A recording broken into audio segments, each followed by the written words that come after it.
Whenever you're ready. Hi, my name is Dereck, and it's known today that the majority of us individuals have some kind of social networking account. And with today's society, like, social networking has been a popular way of communication, but it has its faults. My main claim is social networking has a negative impact on our society. And what I mean by social networking is websites such as Facebook, Twitter, or Tumblr.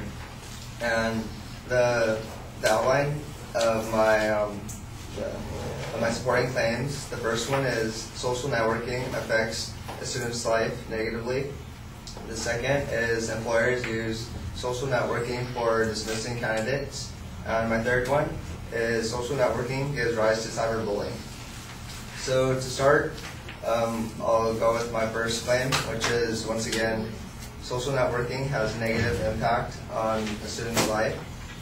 And so nowadays, students are allowed to actually bring their laptops in, but it negatively affects them because not only do they get distracted by their computers, they go through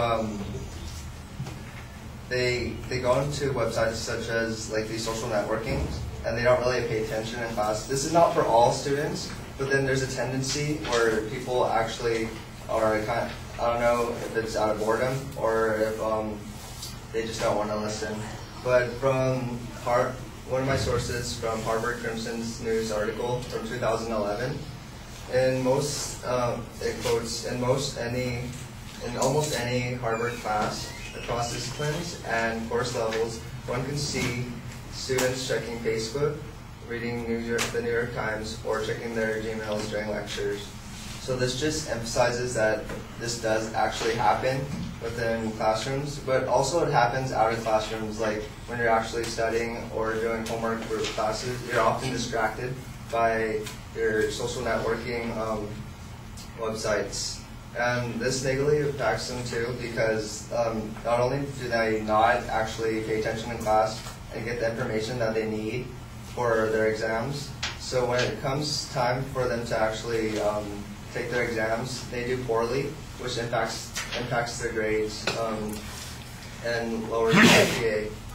For my second supporting claim is employers use social networking for dismissing candidates. What I mean by employers are like anything from like hiring from Albertsons or like to the police department. And the candidates, what I mean is that like people actually looking for jobs. Usually nowadays, since Facebook is so versatile, they use this as a tool to actually hire people to see if they're actually the right type for them. And according to Dr. Harp, an industrial psychologist and senior consultant in 2007, she states that as the popularity of social networking has soared, there has been a significant increase by both companies and candidates in the use of these tools throughout the hiring process. And also recruiters and hiring managers use these tools to learn more about their candidates and as an additional means to help find potential job seekers. So usually on Facebook, like, people post things that they normally don't want to see other people they normally don't want other people to see, so they kind of set it like within like a private lock. But sometimes people don't, and during the interviews they could have they usually ask you like if you have a Facebook or some social network, and they actually search you up. And this is kind of like a violation of privacy, because you normally don't want like your coworkers or anyone you're working with like to see your actual like your real life, sort of.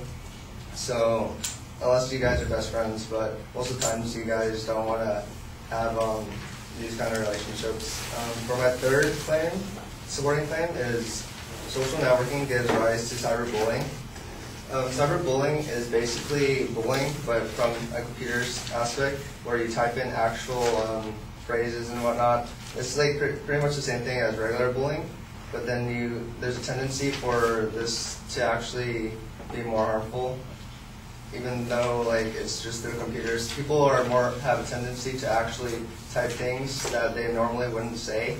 So this this is an easier way of bullying too. And according to Dr. Kowalski and Dr. Limber, two scientists from Clemson University, they did a study where they took 376 middle school students and they asked them if they were recently bullied. And about 11% said they were electronically bullied within the last couple of months. And so with this, it also increases suicide rates too. And from the study from Dr. Hanja and Fachin, aside from the Cyberbullying Research Center, their study reveals that about 20% of a random survey from middle school students actually reported that they contemplated about attempting suicide, and about 19% of them were reported for attempting suicide. So with these three claims, it affects our society from the bottom up.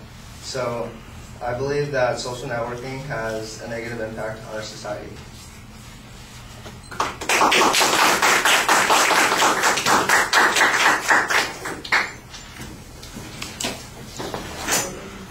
All right, the propositions claim, I do appreciate the layout of the structure at the beginning. I don't think you want to tell us that you're outlining it for us. Just tell us, here's how you're going to prove your point. That extra phrasing seems a little bit awkward and forced.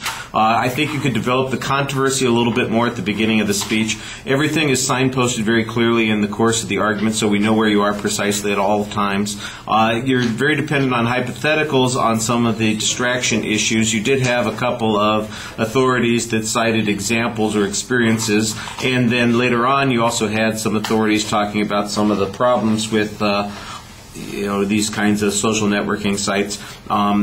That was okay. I think you could have used a little bit more information about how employers are requesting access to Facebook information or how frequently that's being done. It seems to me if they've got information about how middle schoolers are getting bullied online and somebody's done a survey on that, there's got to be some data out there that talks about employment statistics related to Facebook. So that just felt a little bit underdeveloped, that particular point. You explain all of your points pretty clearly. I think the delivery is a little low-key. Your pacing is kind of weak. You get your hands in your pockets. A little practice would probably polish up your ethos a little bit. But the subject's clear, and there's a good structure, and you leave us with the proposition so we know exactly what the point was. Thank you.